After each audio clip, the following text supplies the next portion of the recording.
மகன் தூய ஆவியின் பெயராலே ஆமேன். மூவொரு கடவுளுடைய அருளும் ஆசீரும் பாதுகாப்பும் வழி நடத்துதலும் உங்களோடு இருப்பதாக.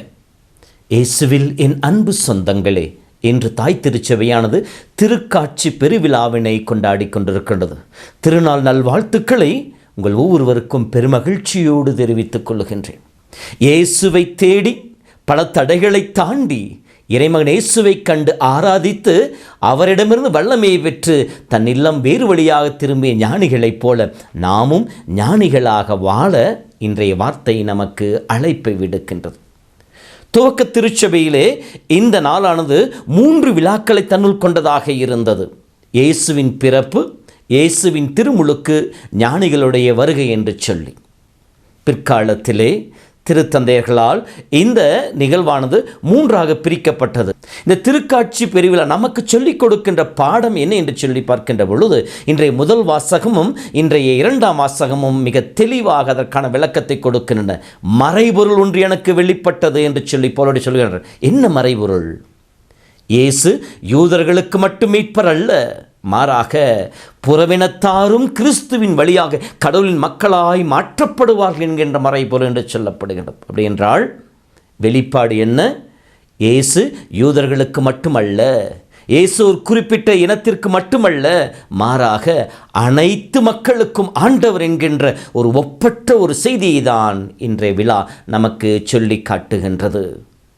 இந்த ஒப்பற்ற விழாவை கொண்டாடுகின்ற பொழுது இன்று நாம் கற்றுக்கொள்ள வேண்டிய பாடங்கள் என்ன என்று சொல்லி பார்க்கின்ற பொழுது இன்றைய நற்செய்தியிலே அந்த ஞானிகளின் வருகையின் வழியாக ஒரு 8 பாடங்களை திருச்சபையானது நமக்கு கற்றுக் கொடுக்க முற்படுகின்றது.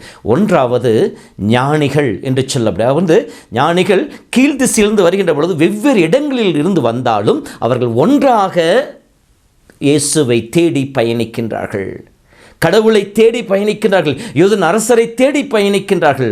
ஒன்றாக அந்த பயணமானது அவர்கள் வாழ்விலே வருகின்ற தடைகளை தாண்ட அவர்களுக்கு துணையாக இருந்தது. அவர்கள் விண்மீனால் வழிகாட்டப்பட்டு நடுவிலே அவர்கள் பெத்லகேம் அடைந்தவுடன் விண்மீன் மறைந்து விடுகின்றது. தடுமாறுகின்றார்கள், அரசவைக்கு செல்லுகின்றார்கள். அங்கே போய் விசாரித்து விட்டு மீண்டும் அந்த பெத்லகேமுக்கு சென்று மாற்றடைக்குடில் இயேசுவை காணும் வரைக்கும் இவர்கள் ஒன்றாக பயணிக்கின்றார்கள். வெவ்வேறு இடத்திலிருந்து வந்தாலும் ஒரே நோக்கத்தில் இவர்கள் பயணிக்கின்றார்கள். இது நமக்கு சொல்லிக் கொடுக்கிற முதல் பாடம். குடும்பம் எப்படி இருக்க வேண்டும் என்று சொல்லி, கணவன் மனைவி பிள்ளைகள் பெற்று என்று சொல்லி வெவ்வேறு குணாதிசயங்களும் வாழ்ந்து கொண்டிருந்தாலும் ஒற்றுமையாக ஒரே உள்ளத்தோடு பயணிப்பவர்களாக இருக்கின்ற பொழுது ஒன்றுபட்டால் உண்டு வாழ்வு என்கின்ற வார்த்தைக்கு ஏற்றார் போல நம்முடைய வாழ்விலே வெற்றியை காண முடியும், வளர்ச்சியை காண முடியும், நம் வாழ்வின் மேன்மையை கண்டுகொள்ள முடியும் என்கின்ற ஒப்பற்ற பாடம். பிரிவினையை அகற்றி, நம் குடும்பத்தில் இருக்கின்ற பிரிவினைகளை அகற்றி, போட்டி பொறாமைகளை அகற்றி, நீ நான் என்கின்ற அந்த உயர்வு மனப்பான்மையை அகற்றி நாம் ஒரே உள்ளத்தோடு பயணிக்கின்ற பொழுது நம் குடும்பம் செழித்தோங்க ஆரம்பிக்கும், நம் குடும்பம் வளமையை காண ஆரம்பிக்கும். மத்தேயு நற்செய்தி 18:20 2-3 பேர் எங்கே ஒன்றாக கூடி ஜெபிக்கின்றீர்களோ அங்கே அவர்கள் மத்தியிலே நான் இருப்பேன் என்று சொல்லி நாம் கூடி வாழ்வதற்கு ஒரு கருவியாக பயன்படுத்தப்பட வேண்டியது திருப்பலியும் குடும்ப ஜெபமாலையும். ஆலயத்திற்கு வருகின்ற பொழுது நாம் ஒரே குடும்பமாக பங்கு என்கிற குடும்பத்தில் ஒன்றிணைகின்றோம். குடும்ப ஜெபமாலை என்பது ஜெபத்தின் பொழுது நம் குடும்பம் முழுவதுமாக அமர்ந்து குடும்பத்தின் வழியாக நாம் ஒன்றாக இணைக்கப்படுகின்றோம். அன்பிய கூட்டங்களுக்கு நாம் கூடி வருகின்ற பொழுது எல்லா குடும்பங்களும் இந்த அன்பிற்கு இருக்கிற எல்லா குடும்பம் ஒன்றாக இணைந்து ஜெபித்து இறைவார்த்தையை படித்து தியானிக்கின்ற பொழுது அங்கே இறைவனுடைய வெளிப்பாடு, இறைவனுடைய பிரசனம் தங்கி இருக்க ஆரம்பிக்கின்றது. ஆகவே முதல் பாடம், ஒற்றுமையை நாம் வளர்த்து கொள்ள வேண்டும். இயேசு ஜெபித்ததை போல யோவான் 17 தந்தாய் நாம் ஒன்றாயிருப்பதை போல இவர்களும் ஒன்றாயிருப்பார்களாக என்கின்ற அந்த ஒரு நிலை நம் குடும்பத்திலே, நம் பங்கிலே, நம் அன்பியத்திலே வளர்ந்தோங்க வேண்டும். அப்பொழுது நாம் இயேசுவை காண முடியும், இயேசுவை இந்த உலகிற்கு எடுத்து காட்ட முடியும். 2வதாக அவர்கள் இந்த ஒற்றுமையோடு விண்மீனை பின்தொடர்ந்தார்கள் என்று சொல்லப்படுகின்றது. விண்மீன் என்பது அவர்களுக்கு வழிகாட்டியாக அமைந்தது, அவர்களை வழிநடத்தக்கூடியதாக அமைந்தது. அந்த விண்மீனின் வழிநடத்துதலே தான் அவர்கள் யூதர்கள் அரசரை தேடிச் செல்கின்றார்கள். நம்முடைய வாழ்விலே 3 வகையான விண்மீன்கள் இருக்கின்றன. முதலாவதாக நம் கரங்களில் இருக்கின்ற இறை வார்த்தை, விவிலியம் என்கின்ற விண்மீன். இயேசுவை கண்டுகொள்ள, இயேசுவை அனுபவிக்க, இயேசு கொண்டு வந்த மீட்பின் பாதையை நாம் அறிந்து கொள்ள, நிலை வாழ்வை சம்பாதித்துக் கொள்ள இதோ இந்த விண்மீன் நம் கரங்களிலே கொடுக்கப்பட்டிருக்கின்றது. அன்று ஞானிகள் வானத்தில் தோன்றிய விண்மீனை பின்தொடர்ந்தார்கள். நாம் இந்த இறை வார்த்தை என்கின்ற விண்மீனை நாம் பின்தொடர்கின்ற பொழுது இறை வார்த்தை சொல்கின்றனவா, என் வார்த்தையை கேட்டு அதன்படி நடக்கின்றவன் ஞானியாவான் என்று சொல்லி மத்தேயு நற்செய்தி 7 அதே போல நாம் ஞானிகளாக மாறுவோம், இயேசுவை கண்டுகொள்ள முடியும். இறை வார்த்தையை படித்து தியானித்து சிந்தித்து அதன்படி வாழ்பவர்களாக இருக்க வேண்டும். யாக்கோபு தன் திருமுகத்தில் சொல்வதை போல இறை வார்த்தை வாசிப்பவர்களாக மட்டும் இருந்து உங்களை ஏமாற்றிக் கொள்ளார்கள், மாறாக அதை வாழ்ந்து காட்டுபவர்களாக இருங்கள் என்று சொல்லுவாரே. இறை வார்த்தையை படித்து அதை வாழ்க்கையில் நாம் பின்பற்ற ஆரம்பிக்கின்ற பொழுது நாம் விண்மீனாகிய இறை வார்த்தையின் வழியிலே நடக்கப்படுகிறோம். அப்பொழுது திருப்பாடல் 180, 105 படிக்கிறோம், ஆண்டவரே உம் வாக்கு என் வாழ்வுக்கு வழியாகவும் வழிக்கு ஒளியாகவும் இருக்கும் என்று சொல்லப்படுகின்றது. இறை வார்த்தை என்கின்ற விண்மீன். இரண்டாவதாக திருச்சபை என்கின்ற விண்மீன். திருச்சபையின் கோட்பாடுகள், திருச்சபையினுடைய படிப்பினைகளை நாம் கற்று தெரிந்து அதன்படி நடக்கின்ற பொழுது, திருச்சபை வழிகாட்டுகின்ற வழியிலே நாம் பின்பற்றுகின்ற பொழுது, திருச்சபையின் நோக்கங்களுக்கு படிப்பினைக்கு ஏற்ப திருவழிபாடுகளையும் அருட்சாதன கொண்டாட்டத்தில் பங்கெடுத்து இறை அனுபவத்தை பெறுகின்ற பொழுது நாம் இயேசுவை கண்டுகொள்ள முடியும். இரண்டாவது விண்மீன் திருச்சபையினுடைய படிப்பினைகளும் திருச்சபையின் போதனைகளையும் நாம் அறிந்து அதன்படி நடப்பது. மூன்றாவது விண்மீன் நமக்கு கடவுளால் கொடுக்கப்பட்டிருக்கின்ற அன்னை மரியாள். தாய் மரியின் வழியாக நாம் தமையனாக இயேசுவை கண்டுகொள்ள முடியும். அதைத்தான் இன்று நாம் பார்த்து கொண்டிருக்கின்ற மாதாட்டியினுடைய விருது வாக்காக இருக்கின்றது. த்ரூ மேரி டு ஜீசஸ், மரியின் வழியாக இயேசுவிடம் என்று சொல்லப்படுகின்றது. நாம் மரியாள் என்கின்ற விண்மீனை பயன்படுத்தி மரியாளோடு சேர்ந்து நடக்கின்ற பொழுது இயேசுவை கண்டுகொள்ள முடியும். ஏனெனில் மரியாள் சுட்டி காட்டுவது இயேசுவை தான், இயேசுவின் வழியை பின்பற்றத்தான். ஆகவே அந்த சீடர்களை இயேசு அருகிலே கொண்டு வந்த தாய் மரியாள், இறை அனுபவத்தை, உயிர்ப்பு அனுபவத்தை பெற்றுக் கொடுத்த தாய் மரியாள் இன்று நமக்கும் வழிகாட்டியாக இருந்து இயேசுவை கண்டுகொள்ள துணை புரிபவளாக இருப்பார்.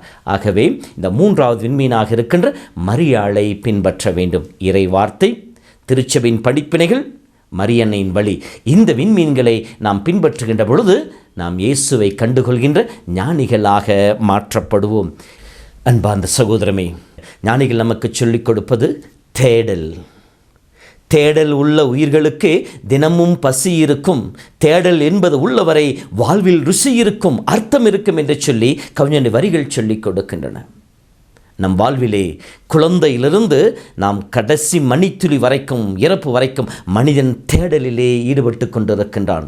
ஏதோ ஒன்றை தேடிக்கொண்டுதான் இருக்கின்றான். மனிதன் இந்த உலகின் செல்வங்களை, பொருட்களை, பதவிகளை, பட்டங்களை மற்றும் நிறைவான ஆசீர்வாதம் என்ற வாழ்க்கையை, இப்படி அவன் வாழ்க்கையை தேடிக்கொண்டுதான் இருக்கின்றது. ஆனால் இந்த தேடலில் அவன் நிறைவை காண்பதில்லை. பெரும்பாலான சமயங்கள் அதற்கு காணல் நீராய் அவனுக்கு அமைந்து கொண்டு இருக்கின்றது, ஒரு நிறைவை கொடுப்பதில்லை. காரணம், அவன் இந்த உலகத்தின் பொருட்களை தேடுகின்ற பொழுது. ஞானிகள் இயேசுவை தேடி வந்தார்கள், தடைகளை தாண்டி தேடினார்கள்.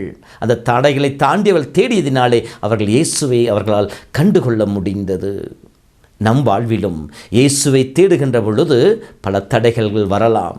எப்படி சக்கேயு இயேசுவை பார்க்க வருகின்ற பொழுது அவன் குள்ளனாயிருந்தான், மக்கள் கூட்டமாக இருந்தது. இவையெல்லாம் தடைகள். அவனுடைய தேடல் நின்று விடவில்லை. காட்டு அத்தி மரத்தில் ஏறி இலைகளோடு மறைந்து கொண்டிருக்கின்ற பொழுது இயேசு அவனை அழைத்தார். நான் உண்மையாகவே முழு உள்ளத்தோடு நம் ஆண்டவரை தேடுகின்ற பொழுது ஆண்டவர் நமக்கு தன்னை வெளிப்படுத்துபவராக இருப்பார். அதைத்தான் எரேமியா புத்தகம் 29:13 சொல்லப்படுது, முழு உள்ளத்தோடு ஆண்டவரை தேடுங்கள், அவர் உங்களுக்கு தன்னை வெளிப்படுத்துவார் என்று சொல்லப்படுகிறது. முழு இதயத்தோடு ஆண்டவரை தேட வேண்டும், முழு ஆற்றலோடு ஆண்டவரை தேட வேண்டும். ஆண்டவரை தேடுகின்ற பொழுது கடவுளை கண்டுகொள்கின்ற பாக்கியம் நமக்கு கிடைக்கும் என்பதைத்தான் ஞானிகள் நமக்கு சொல்லிக் கொடுக்கின்றார்கள். 1 குறிப்பேடு புத்தகம் 16:11 திருப்பாடல் 105:4 படிக்கிற பொழுது, ஆண்டவரையும் அவருடைய ஆற்றலையும் தேடுங்கள், அவர் திருமுகத்தை இடையராது நாடுங்கள் என்று சொல்லப்படுகின்றது. தொடர்ந்து இடைவிடாமல் ஆண்டவரை தேட வேண்டும். ஆண்டவருடைய அனுபவத்தை பெறும் வரை, ஆண்டவருடைய அனுபவத்தை சுவைக்கும் வரை நாம் ஆண்டவரை தேடுபவர்களாக, அவரை பற்றி பிடித்துக் கொள்பவர்களாக இருக்க வேண்டும். அதைத்தான் எசாயா புத்தகம் 55:6 சொல்லப்படுகின்றது. ஆண்டவரை காண்பதற்கு வாய்ப்புள்ள போதே அவரை தேடுங்கள் என்று சொல்லப்படுகின்றது. நமக்கு கொடுக்கப்பட்ட வாய்ப்பை பயன்படுத்தி ஆண்டவரை தேட வேண்டும். ஏனெனில் ஆமோஸ் புத்தகம் 5:4 சொல்லப்படுகின்றது, ஆண்டவரை தேடுங்கள், நீங்கள் வாழ்வடைவீர்கள் என்று சொல்ல வார்த்தை சொல்லுகின்றது. ஆகவே நாம் வாழ்வை பெற்றுக்கொள்வதற்கு ஆண்டவரை தேட வேண்டும். மத்தேயு 6:33 சொல்வது, ஆண்டவருடைய அரசையும் அதற்குரியவற்றையும் தேடுங்கள், மற்ற அனைத்தும் உங்களுக்கு சேர்த்து கொடுக்கப்படும் என்று சொல்லி, அப்பொழுது நாம் இயேசுனுடைய மீட்பின் ஆசீரை முழுமையாய் பெற்றுக்கொள்ள முடியும். அடுத்ததாக ஞானிகள் நமக்கு சொல்லிக் கொடுப்பது, நம்முடைய பலவீனத்திலிருந்து, தவறிலிருந்து பாடங்களை கற்றுக்கொள்வோம். நாம் மனிதர்கள் பலவீனமானவர்கள், தவறக்கூடியவர்கள். ஆனால் அந்த தவறிலேயே நின்று கொண்டிருக்க திருச்சபை நமக்கு அழைப்பை கொடுக்கவில்லை. மாறாக நாம் தவறிய நிலையிலிருந்து எழுந்து நிற்க வேண்டும். எழுந்து நின்று ஆண்டவரை நோக்கி பார்க்க வேண்டும். ஊதாரி மைந்தன் தவறு செய்து அதே நிலையில் இருக்கவில்லை. மாறாக அவன் எழுந்து தந்தை நோக்கி பார்க்கின்ற பொழுது, தந்தையிடம் திரும்பி வருகின்ற பொழுது அவனுக்கு மீண்டும் அந்த மகனுக்குரிய வாய்ப்பு கிடைத்தது. இதைத்தான் ஞானிகள் செய்தார்கள். ஞானிகள் செய்த தவறு என்ன? அவர்கள் யூதர்கள் அரசரை தேடி புறப்பட்டார்கள். அவர்கள் தேடிச் சென்றது எங்கே? அரசவைக்கு. அவருடைய மனித அறிவுக்கு எட்டியது அரசன் அரசவையில் தான் பிறந்திருக்க வேண்டும் என்று சொல்லி, எனவே அரசவையை தேடி போனார்கள். ஆனால் அந்த சூழ்நிலையை புரிந்து கொண்டவுடன் அங்கிருந்து வெளியேறுகின்றார்கள். அங்கே தங்கிவிடவில்லை.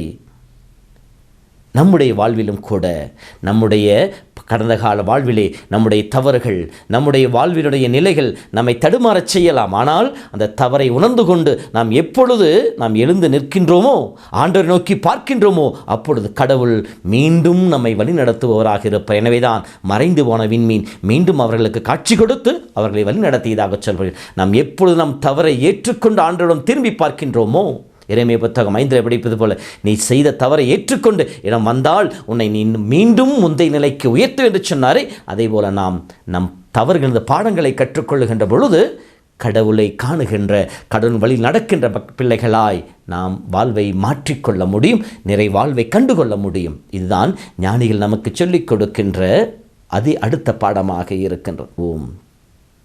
அடுத்ததாக அவர்கள் இயேசுவை கண்டுகொண்டார்கள். மாற்றடை குடிலிலே இயேசுவை கண்டு கொண்டார்கள்.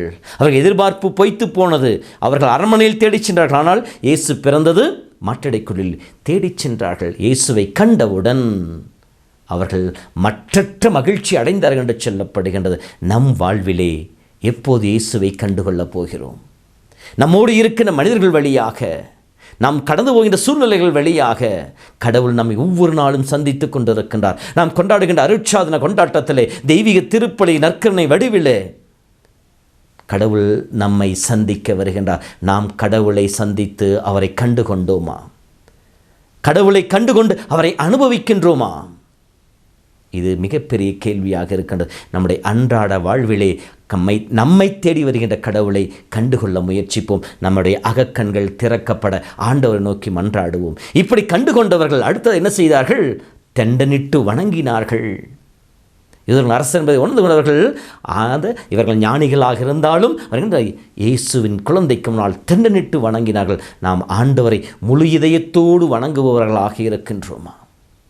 ஆண்டவரிடம் நம்மை முழுமையாக அர்ப்பணிப்பவர்களாக இருக்கின்றோமா? தாழ்ச்சியோடு ஆண்டவரை தேடி வருவது, அவர் கரங்களை ஒப்புக் கொடுப்பவர்களாக இருக்கின்றோமா? ஆக அடுத்த பாடம் அது தெண்டனிட்டு வணங்கியது, தாழ்ச்சியோடு தன்னை அர்ப்பணித்தது. அடுத்த பாடமாக ஞானிகள் நமக்கு சொல்லிக் கொடுக்கின்ற பாடம், தன்னிடம் இருப்பதை அவர்களுக்கு கொடுத்தார்கள். பொன், தூபம், வெள்ளை போலம் என்று சொல்லி. இதுதான் ஞானிகளுடைய தேடலுக்கும் நம்முடைய தேடலுக்கும் இருக்கின்ற வித்தியாசம். ஞானிகள் இயேசுவை தேடினார்கள், தன்னிடம் இருப்பதை அவருக்கு கொடுத்து அவரை ஆராதிக்க. நாம் ஆண்டவரை தேடுகின்றோம். ஆண்டவரை பார்த்து வந்து அமர்கின்ற எதற்காக? நம்மிடம் இருப்பதை கொடுக்கல்ல, மாறாக ஆண்டவரிடமிருந்து பெற்றுக்கொள்ள வேண்டும் என்பதற்காக. ஆண்டவனிடமிருந்து பெற்றுக்கொள்ளுகின்ற அந்த நோக்கத்தோடு தான் நம்முடைய தேவைகள், நம்முடைய வேண்டுதல்கள், நம்முடைய விருப்பங்கள், நம்முடைய குடும்பத்தின் கஷ்டங்கள், நம்முடைய எல்லா விதமான சங்கடங்கள் எடுத்து போடப்பட வேண்டும். இறைவனுடைய அருள் எனக்கு வேண்டும், அருள் வேண்டும் என்று சொல்லி ஆண்டவரிடம் பெற்றுக்கொள்வதற்காகவே நாம் ஆண்டவரை தேடுபவர்களாக இருக்கின்றோம். ஞானிகள் இயேசுவை கண்டு கொண்டார்கள். ஏனெனில் அவர்கள் தன்னிடம் இருப்பதை கொடுத்தார்கள். நாமும் இயேசுவை கண்டுகொள்ள முடியும். எப்பொழுது? நம்மிடம் இருப்பதை கொடுக்கின்ற பொழுது, நம்மிடம் இருப்பதை பகிர்ந்து கொள்ளுகின்ற பொழுது. சக்கேயு தன்னிடம் இருப்பதை பகிர்ந்து கொள்ள முற்பட்டான். இயேசுவின் மீட்பினை முழுமையாய் அவன் கண்டு கொண்டான். நாமும் நம்மிடம் இருப்பதை ஆண்டவரோடு இணைந்து பிறருக்கு கொடுக்க முற்படுகின்ற பொழுது ஆண்டவரை கண்டுகொள்ள முடியும். நம்முடைய பாவங்களை ஆண்டவருக்கு கொடுத்து தூய வாழ்வை பெற்றுக்கொள்கின்ற பொழுது தூய உள்ளத்தோர் வேறு பெற்றோர் என அவர்கள் கடவுளை காண்பர்கின்ற வார்த்தையின் பிரகாரம் நாம் இயேசுவை கண்டுகொள்ள முடியும். ஆகவே அன்பு சொந்தங்களே, இதோ ஞானிகள் நமக்கு கற்றுக்கொடு அடுத்த பாடம், ஆண்டவருக்கு கொடுப்போம், அயலாருக்கு கொடுப்போம், அதன் வழியாக ஆண்டவரை கண்டுகொள்ளுவோம். இறுதியாக ஞானிகள் நமக்கு சொல்லிக் கொடுக்கின்ற பாடம், ஆண்டவரை கண்டு தரிசித்த பிற்பாடு கடவுள் தூதல் எச்சரிக்கப்பட்டு அவர்கள் வேறு வழியாக சென்றார்கள் என்று சொல்லப்படுகின்றது. ஆண்டவரை கண்டு அனுபவித்தவர்கள் தன்னுடைய பாவ நிலையிலே நிலைத்திருப்பதில்லை. அதைத்தான் 1 பேதுரு 2:1 சொல்லப்படுகின்றது. ஆண்டவரை எவ்வளவு நல்லவர் என்று ஒரு முறை நீ சுவைத்து அனுபவித்து விட்டாய் என்றால் உன்னுடைய பழைய பாவ நிலைக்கு நீ செல்ல மாட்டாய் என்று சொல்லப்படுகிறது. வேறு வழியாய் சென்றார்கள் என்று சொல்ல அப்படின்றால், நான் ஆண்டவரை கண்டு தரிசித்தவுடன் என் வாழ்க்கையிலே மாற்றம் இருக்க வேண்டும், என் வாழ்க்கையிலே மறுமலர்ச்சி இருக்க வேண்டும், என்னுடைய வாழ்விலே மேன்மையை கண்டுகொள்ள வேண்டும், என் வாழ்வின் அர்த்தத்தை புரிந்து கொண்டு கடந்த நாட்களில் செய்த தவறுகளிலிருந்து நான் எழுந்து நின்று இயேசுவை அனுபவித்ததை இந்த உலகிற்கு என் வாழ்க்கையின் வழியாக எடுத்து காட்டுபவனாக இருக்க வேண்டும். ஆகவே அன்பு சொந்தங்களே, இதோ இந்த திருக்காட்சி விருவிழாவினை கொண்டாடுகிற நாளிலே இந்த ஞானிகளைப் போல நாமும் ஞானிகளாக மாறுவோம். அதன் வழியாக இயேசுவை கண்டுகொண்டு இறை அனுபவத்தோடு இந்த புதிய ஆண்டிலே புதுமையான வாழ்வில் அடியெடுத்து வைப்போம். இறைவன் தன் பிரசன்னத்தால் தன்னை தேடி வந்த ஞானிகளுக்கு தன்னை வெளிப்படுத்தி நிறை மகிழ்ச்சியை கொடுத்தவர் தாமே நம் வாழ்விலும் தன்னை வெளிப்படுத்தி நிறை ஆசி பெற்ற மக்களாய் வாழச் செய்தருள்வாராக. ஆண்டவர் உங்களோடு இருப்பாராக. எல்லாம் வல்ல இறைவன் தந்தை, மகன், தூய ஆவி உங்களை நிறைவாய் ஆசீர்வதிப்பாராக. ஆமேன். ஞானிகளே ஞானிகளே ஞானம் கொண்டோரே, ஞாலம் காக்கும் நாதனை தேடும் நடைமுறை சொல்லுங்கள். பின்னவர் பாடல் கேட்டது எப்படி விஷயம் சொல்லுங்கள். பின்னின் வானில் பார்த்தது எங்கனம் விவரம் சொல்லுங்கள். பின்னவர் பாடல் கேட்டது எப்படி விஷயம் சொல்லுங்கள். பின்னின் வானில் பார்த்தது எங்கனம் விவரம் சொல்லுங்கள். உங்கள் ஞானம் தாருங்கள், உங்கள் நம்பிக்கை தாருங்கள், உங்கள் எளிமை தாருங்கள்.